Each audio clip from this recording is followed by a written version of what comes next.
Hello, I'm back again talking to you about pizza stones. Our pizza stones are made in the USA. I got rounds. They're very, very thick.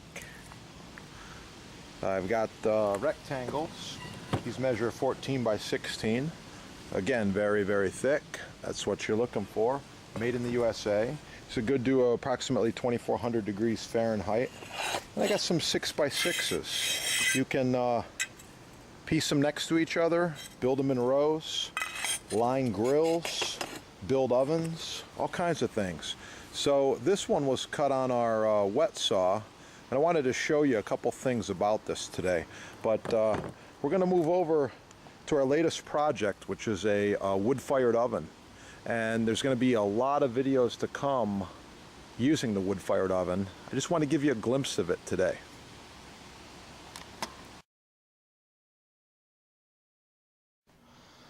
Hello! Today I'm making a fresh tomato pizza sauce. It's summertime. I got these tomatoes from a local farmer and I wanted to show you just what I'm doing.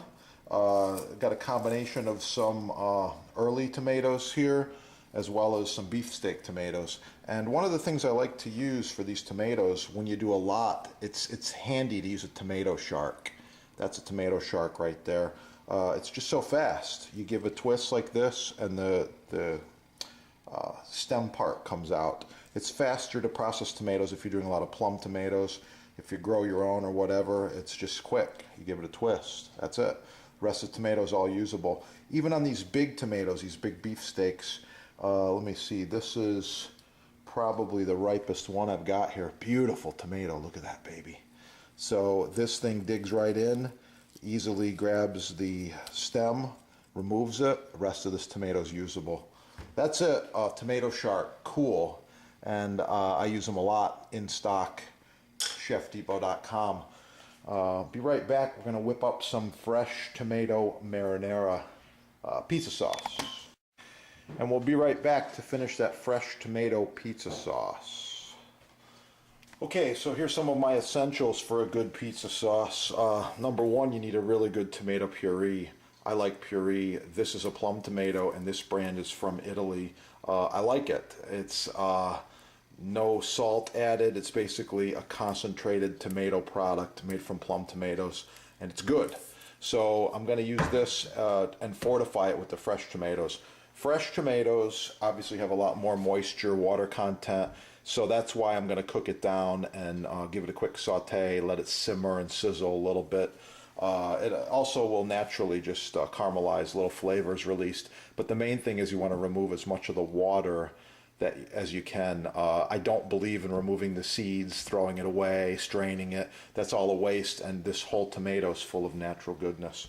Okay, so to get started here, I've got an 8-inch chef knife. We're going to take a couple pieces of this garlic and just peel it and smash it up here.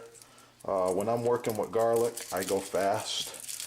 There's a few ways to do it, but one of them is to smash it with your knife, and it does work. So I'm going to show you what we do here. You just line them up like this and smash them down.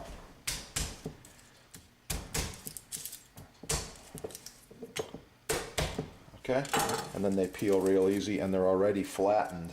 It's going to chop easy too. Okay. I'm going to give a little chop. It doesn't need to be real fine because it's going to get cooked. So since it's going to get cooked, medium chop is fine right there. Okay, now move that out of the way and cut up these tomatoes. I'm thinking, well, first let's cut this baby in half and take a look.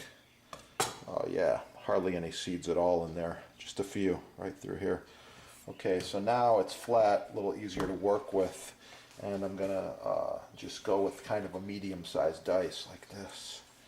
Okay, this knife's very sharp. You notice it's cutting right through the tomato skins. If you're having trouble with your knives, you know what to do.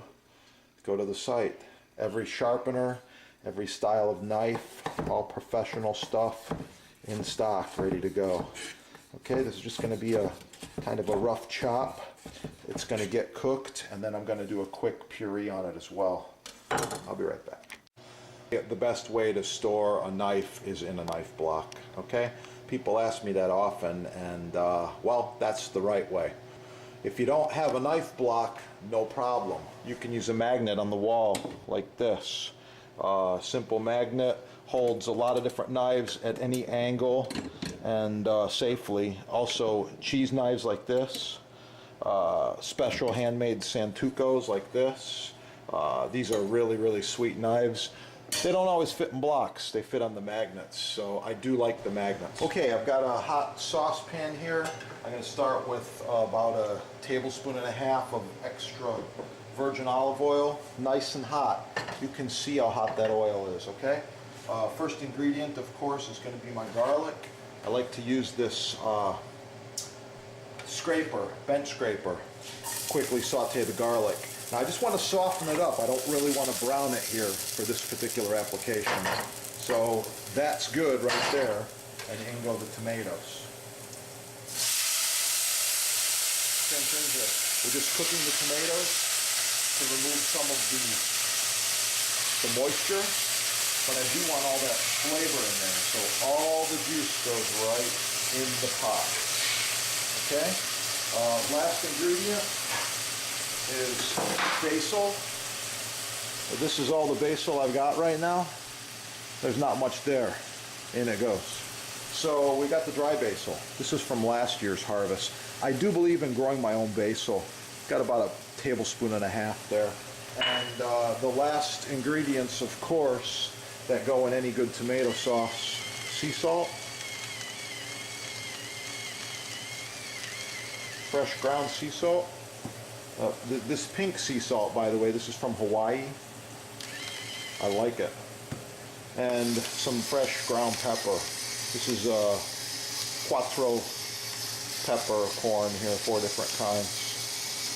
Okay? That's it. We let this cook. This is going to be good. And one more thing. When I'm stirring my sauce, I like to use these high heat scrapers. They're nice. By the way, this is made in the USA. Food grade silicone, rock maple handle. You can only get it one place, right there. I like it.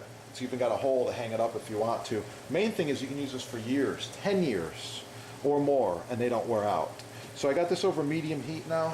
Just going to give it a little stir like this, and I'm going to let it cook. I want to reduce the water, so I'm not going to cover it right now. We're just going to let it cook, and we'll come back and check it later. Okay, this has been cooking now for 5 minutes, and you can see we've reduced a lot of the moisture. Looks pretty good. This is actually what I'm looking for. All right, now I'm going to show you how we puree this. Okay, this is what I use. This is my dynamic mixer. I like this mixer. A few features about it here. It's stainless steel shaft, permanently mounted, very heavy duty. This bad boy is made in France.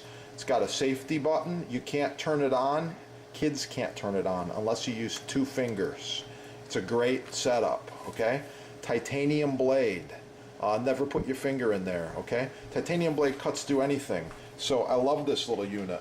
Basically, you plug it in. It's got a 9-foot cord, and you plug this thing in anywhere, and it'll move around your kitchen. I can go over to the stove. I can go anywhere. But in this case, I like to use these deeper containers, less splatter.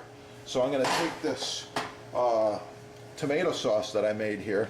I'm going to put it in this deeper container just for the splatter factor. Plus, I like to use these containers when we make pizza. We put all different toppings in, a bunch of them, and you can do it restaurant style, where you actually line up a bunch of these. You can have ice packs underneath if you want to. It's great for all different ingredients, and we do everything. We do porcini, we do roasted peppers, we do olives, fresh mozzarella, different cheeses. The list goes on and on. You can put anything on a pizza. Anyway, here you go, immersion blender. Check it out. I'm actually going to move in a little for you here. Okay, you can see what's going on. And this thing just cuts instantly. I want it to be kind of a smooth sauce, and once it cools off, Then I'm going to add my regular tomato puree to this. Okay? By the way, professional chefs in every restaurant, every hotel around the world use these handheld blenders. This is the right stuff here. All right? Food processor works. It's just a little messy. This is all about convenience and efficiency. It's quick. I'm all done. Okay? That's the finished sauce right there. Fresh tomato, basil, garlic, pizza sauce. Oh, and to